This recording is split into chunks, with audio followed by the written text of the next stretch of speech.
Statement of Jason North regarding the discovery of an alleged ritual site found near Loch Glass in Scotland. Original statement given August 6th, 2009. Audio recordings by Jonathan Sims, Head Archivist of the Magnus Institute, London. Statement begins. I just need to know if you can save my son. I've asked, and your people only ever tell me to write my statement, put it down on paper for investigation. Is that going to help? No, of course it isn't. Even if you had the power to do something, would you? Or would you rather watch my son burn so you can take notes? I've been drinking. You can probably tell from the stains. Well, I don't plan to apologize for ruining your precious paper, and I don't plan to stop. Only way to keep the fear from settling in. If I'm scared I'm going to lose Ethan like I lost everything else, then I'll curl into a ball and never get up. I won't be able to do anything to stop it. I won't let my son burn, even if you cowards don't have the guts to step up and do something. I'm sorry, I know. There's no one to blame but my own stupid self, blundering in where I had no right to go. But yes, I know. You want the whole goddamn story, don't you? So you can look over it in 10 years and go, interesting, long after Ethan and me are dead. Well, fine. There's not much to it, really. For everything it's done to me, I didn't really do anything at all. Just messed around in the wrong clearing. I'm an ecologist. Was an ecologist, working for the Forestry Commission up in Scotland. It was a great job, for me at least. I suppose if you don't like hiking or being alone, you'd have a hard time with it, but for me it was a great fit.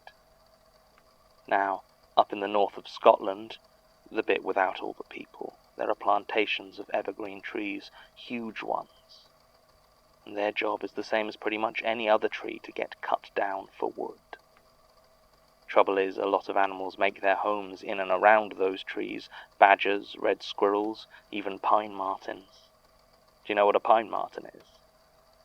It's a wee bear, an adorable wee bear that needs to be protected, because the pine marten, like a lot of other species that live in those areas, is protected by conservation laws. Can't be legally killed without the sort of special permissions logging companies rarely have. So it was my job to walk through all these plantations with a clipboard and note down what animals had made their homes where.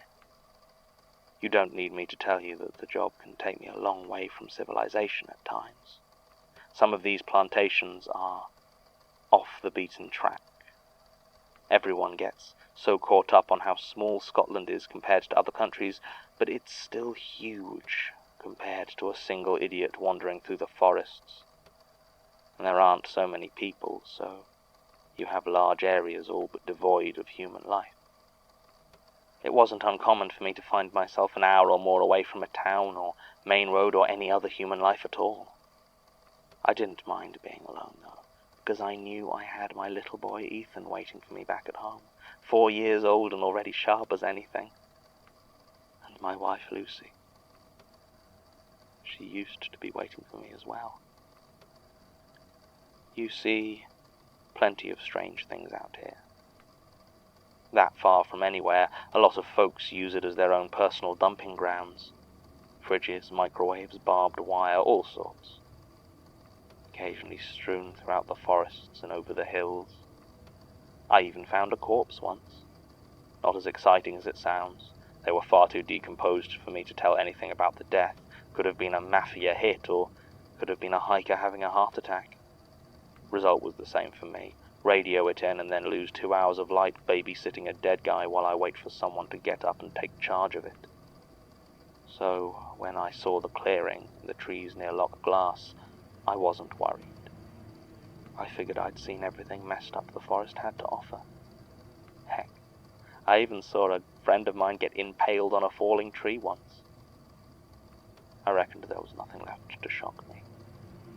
It didn't matter that the hairs on my arm began to stand up, or that I started sweating through my coat in the middle of February, or that dry, acrid taste at the back of my throat made me want to gag. I still headed on over to investigate this odd-looking clearing.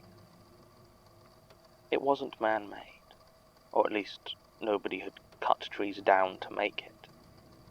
It looked as though the trees had been deliberately planted in a circle. If that was the case, judging by their growth, they must have been planted like that almost 50 years ago. In the center was a large piece of stone, crudely hacked into what looked like a small seat or maybe an altar. As I stood there on the edge, I realized that the trees around me were completely silent, and after a few seconds of examination, saw that it didn't look like there were any animals at all around this clearing. It was unsettling, sure, but it also meant that I had all the information I needed for my survey of that area. I could tick the boxes and move on. I didn't need to enter the clearing, but I did. The moment I crossed that threshold, I knew I had made a mistake. It was like an electric shock rushing through my body, and my already warm skin began to prickle and burn. I stripped off my jacket with sweat dripping from my fingers and reached for my water to try and get rid of that foul taste in my throat. I pulled the cap off and took a long swig. Half a second before I realized the water was boiling hot. I screamed. Well, it was more of a gurgle, really, and fell to the floor in agony. I lay there for almost half an hour, collecting myself and just breathing in the cold winter air of the highlands, waiting for the pain to die down. Eventually, I managed to compose myself and stagger to my feet. The strange sensations were still there, but I was able to mostly choke them down, at least until I had a proper look around the clearing. The altar was the focus of the whole thing, but in many ways it was the least interesting part. Clean, smooth stone. No markings of any sort, nothing on top, just a rock. Around it, though, on the ground, were scorch marks. They didn't seem to radiate out from any one angle, they just covered areas of the forest floor. There was no ash, though, or debris, or anything that might have meant a fire, just the burn marks. It was following these scorches that led me to the really messed up stuff, because what I saw around the edges of the clearing put them to shame. See, it looked like there were animals in that place once, but now each one lay just beyond the edge. On all of them, the fur or feathers had been burned away, and all that was left was their skin, scalded a vivid, angry red like they'd been badly sunburned. They were dead, every one of them, though none seemed to have decayed any more than their compatriots. Either they had all died together, or something in that place was keeping them fresh. Neither option sounded grand to me. Finally, I looked at the trees. There was nothing wrong with the trees themselves, not exactly. Driven into the trunk of each one was a heavy-looking iron nail. I didn't count how many there were in total, maybe a couple of dozen. Each suspended a worn and dirt-caked glass milk bottle that had clearly seen better days. My eyes fell on the string used to suspend them, and I couldn't help but notice it seemed far cleaner and newer than the bottles or their contents. What was inside each one seemed to vary. Some had pine needles and twigs, some were full of dirt, and one or two even held what appeared to be rainwater. Though looking closer, I could see that it bubbled very gently inside those bottles in an endless simmer. In each, I could also see a small photograph, half buried in dirt or almost boiled clean. They all looked to be the same photograph, though it was hard to tell for sure. An old woman, probably in her 50s or 60s, wearing reading glasses, and grey hair curled into a tight bun. She stared out disapprovingly from every bottle. Weirdest of all, on the bottom of each was tied a lock of hair. It was long and grey, in poor condition, and I reckon it must have belonged to the woman in the photograph. It was tied up with the same new string as held the bottles, except for the fact that it was burned, ever so slightly at the ends. I was still in quite a lot of pain from the water earlier, but I've always been too curious for my own stupid good. I took a few pictures on my phone, but I wanted some clear shots of the photograph inside to show my friends. God knows I should have just left. It's not like there weren't plenty of warning signs, I just chose not to pay attention. I picked up one of the jars filled with twigs and took it off the nail, trying to angle it in my hand to get a better shot of the contents. Then my fingers slipped, and I dropped it. I watched it plummet towards the hard winter ground, willing it not to shatter, not to break. It was falling so slowly, but I was even slower. It exploded into 1,000 glass shards, and instantly I knew that I had meddled with something I should have left alone. I turned tail and ran, stopping only to reach down and pick up the photograph. I don't know why. I suppose it felt so weird all of a sudden that I didn't think I could get any more cursed. And I wanted a copy of that picture, just to prove to myself that what I had found was real. It was real. You can have the damn thing now, though. I'll leave it with my statement. I know in my heart getting rid of it will make no difference, but I have to try. Because from that moment on, everything I love and value has burned or been destroyed. My car overheated on the way back to the Forestry Commission, and I barely got out before the engine caught fire. My house was a smouldering heap of blackened rubble before the end of the week.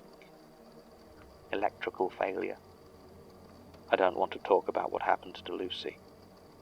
I don't want to think about her face at the end. Now there's only one thing I have left that I value, that I love, and I cannot lose him.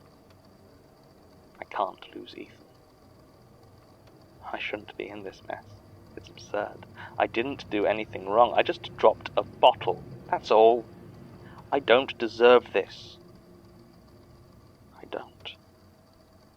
I asked about who might have gone to the area, but aside from some middle-aged businessmen on a hiking trip, no one's been anywhere near that clearing for years. There is no reason this is happening. I'm still going to lose everything. I am so scared. Statement ends. He didn't, in the end. Lose Ethan, that is. Ethan North is currently a healthy 11-year-old boy living with a loving foster family in Inverness. They declined to give an interview. I can't say I blame them. The rest is a standard muddle. Tim couldn't find any evidence of the clearing. Sasha established all the accidents that befell Mr. North and his loved ones appeared mundane in nature. The setup of the clearing matches rituals or spells in both voodoo and Wicca, but nothing definitive. And there is no hard evidence of anything supernatural occurring. There's no reason to believe that when Jason North doused himself in petrol on August the 10th, 2009, then lit himself on fire, he was doing anything other than acting out the delusions of a paranoid alcoholic. Paramedics took him to Raigmore Hospital, where he died 3 days later. He never regained consciousness. I suppose there is one piece of evidence. Mr. North did include with his statement the picture he found in the bottle. It is a photograph of Gertrude Robinson, my predecessor at the Magnus Institute, circa 2002, as best I can tell. I have no idea what this means. I have no idea what any of this means. I'm very tired.